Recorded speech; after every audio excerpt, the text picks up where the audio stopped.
I'll tell you, one of my friends bought a house after me and he negotiated his loan. You are not going to believe this. He negotiated his mortgage rate.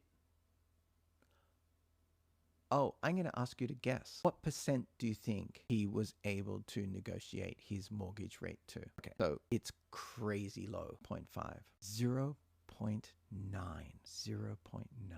Locked in for 10 years. That's how low interest rates were in Japan.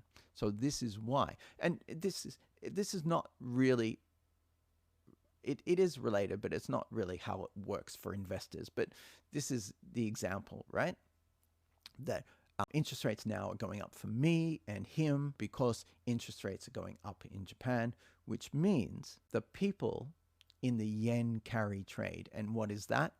That is when you're an investor and you borrow money in Japan, you borrow yen because it's dirt cheap to borrow it. It's practically nothing, right? Almost nothing. And you take that yen, you buy US dollars and you invest in government bonds in the US and you get 4%. So you get a profit of like 3.8%, probably close to 4%. That's the yen carry trade. Now that interest rates are going up in Japan, that is going to be less popular because the differential, that 4%, will narrow. So if you have to pay 1% in Japan and you're getting 3% in the US, it may not be worth it anymore. And so the yen carry trade will deplete. Now, what happens when the yen carry trade depletes? This is the interesting part. The Japanese yen goes up. The Japanese yen goes up because those investors rush to pay off those loans.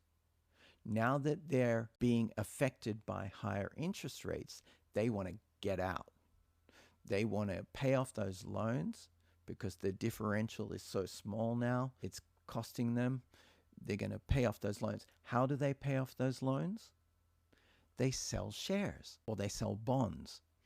And you look at a company like NVIDIA or any of the other safe stocks that are sort of maintaining their price, that's what they're going to sell.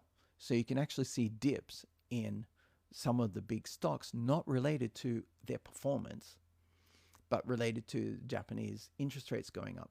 As people, investors, move their US investments out, sell them to pay off their Japanese loans. And so the yen goes up. The dollar goes down. Some US shares go down. And we see, a different sort of situation in the finance economy.